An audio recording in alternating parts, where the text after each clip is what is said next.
भगवान श्री कृष्ण अर्जुन को बताते हैं कि ये योग बहुत प्राचीन है, जिसे उन्होंने पहले सूर्यदेव को सिखाया था। समय के साथ ये ज्ञान नष्ट हो गया, इसलिए अब वे इसे अर्जुन को पुनः प्रदान कर रहे हैं। भगवान कहते हैं कि जब जब धर्म की हानि और अधर्म की वृद्धि होती है, तब वे अवतार लेकर संसार में आते हैं, धर्म की स्थापना, संतों की रक्षा और दुष्टों के विनाश के लिए।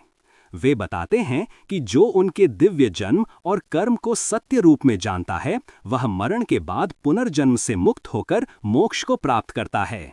इसके बाद भगवान कर्म और अकर्म का गूढ़ रहस्य बताते हैं। दैट कर्म करते हुए भी निष्काम रहना ही सच्चा योग है। कर्म से बचना नहीं, बल्कि कर्म को भगवान को अर्पित कर देना ही मुक्ति का मार्ग है। वे विभिन्न यज्ञों यानी त्याग और तपस्या के रूपों का वर्णन करते हैं। ज्ञान यज्ञ, इंद्रिय संयम यज्ञ, प्राणायाम यज्ञ आदि। इन सभी यज्ञों में ज्ञान यज्ञ को सर्वोच्च बताया गया है, क्योंकि ज्ञान से ही अज्ञान का नाश होता है।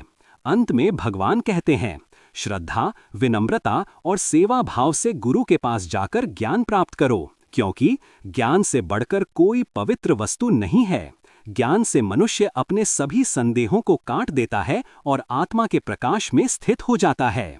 सभी मुख्य शिक्षाएं, भगवान के अवतार का दिव्य रहस्य, निष्काम कर्म की महिमा, कर्म, अकर्म और विकर्म का भेद, यज्ञ का महत्व और ज्ञान का सर्वोच्च स्थान, श्रद्धा और गुरु से ज्ञान प्राप्त करने की आवश्यकता, ज्ञान द्वारा मोक्ष प्राप्ति।